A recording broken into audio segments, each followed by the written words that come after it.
This happened on a beach in the Philippines about 2 years ago. Me and my friends decided to take a quick vacation to let off some steam from work. On our first night, we decided to drink just outside our hotel room. We got a little tipsy, and one of my friends decided to take a walk on the beach and try to meet some tourists there. I had a bad feeling about what might happen, since he was already drunk, so I decided to join him, together with another friend. He said he wanted to visit the rock formations, which is a known gay hookup spot, since the place was dark and there were no other establishments on that part of the shoreline. It stretches to about half the length of a football field with pure darkness.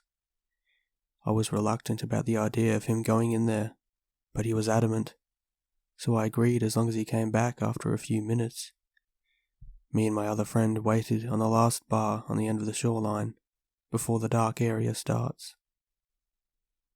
We were talking about something when we heard a gut-wrenching scream. It sounded like our friend, so we decided to rush in. The only light at the time is coming from the moon, so my friend decided to pull out his phone and turn on the flashlight. We asked around and saw some people hooking up on the sand. We asked if they saw our friend, giving them descriptions on what he might look like, but they said they never saw him. Our hearts were pounding at this point.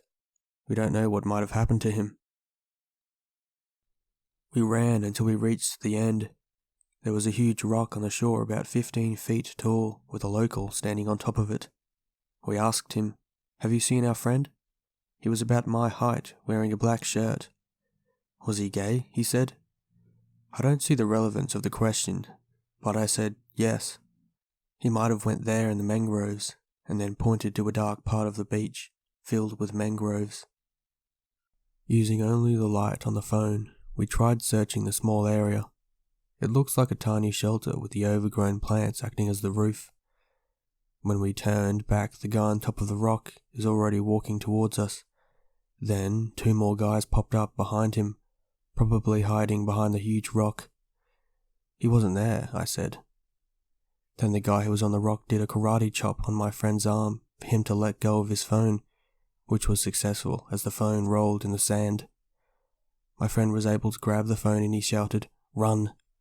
I was confused with what just happened, that I just started running after he said run without actually knowing what we were running for. That's when it hit me that it was an ambush, that we were led into the mangroves for them to steal our friend's phone. I was running for a few seconds when I started feeling the weight on my feet. The sandals I was wearing got really heavy because I wasn't aware I'd been running on the wet sand. My friend took off his flip-flops for him to run faster. I wanted to do the same, but then I realized my sandals were strap-on, so I just continued running.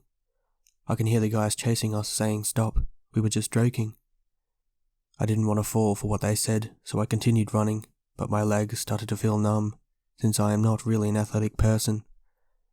There came a point where I wanted to stop, since I don't have anything valuable with me, but then I thought that could be a reason for them to harm me, so I ran with all my might till we reached the first bar. My friend was already there, catching his breath, when we saw the friend we were looking for, laughing and talking to the locals. We wanted to punch him for what he put us through, but he had no idea what just happened, so we let it go. Our vacation still went through, and we still go to that island from time to time, but we vowed to never go to that side of the beach ever again. Now that part of the beach has already been closed to tourists. So, to those guys who tried to mug us on the beach, please, let's not meet.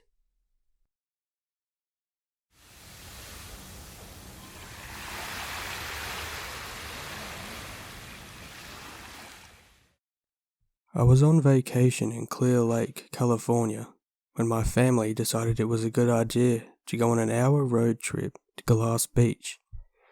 The beach is known for the multicolored glass that has eroded into sand.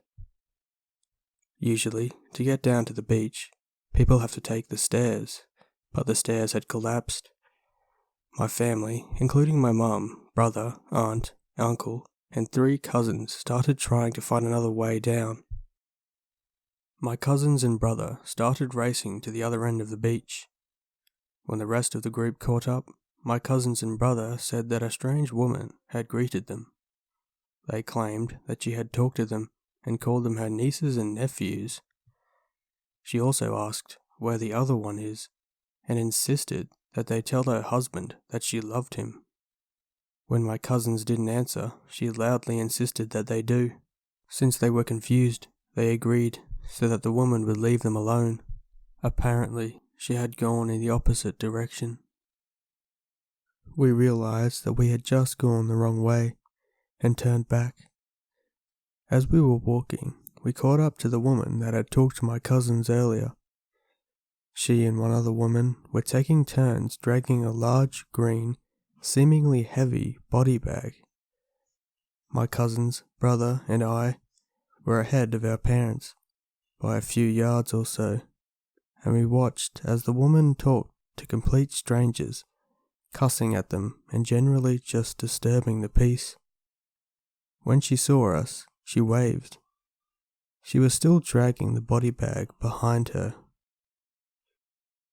ST, or strange woman. Oh, there you are. Me. Hi. ST, I thought you stayed behind or something. Me, confused. No.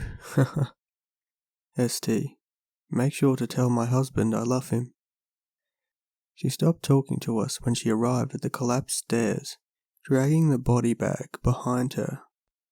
At this point, I was entirely convinced that there was actually a body in that bag.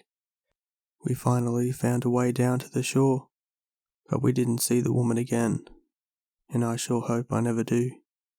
Edit. I forgot to mention the creepiest part. I live pretty far away from this place, and the fact that she seemed to recognize me was horrifying.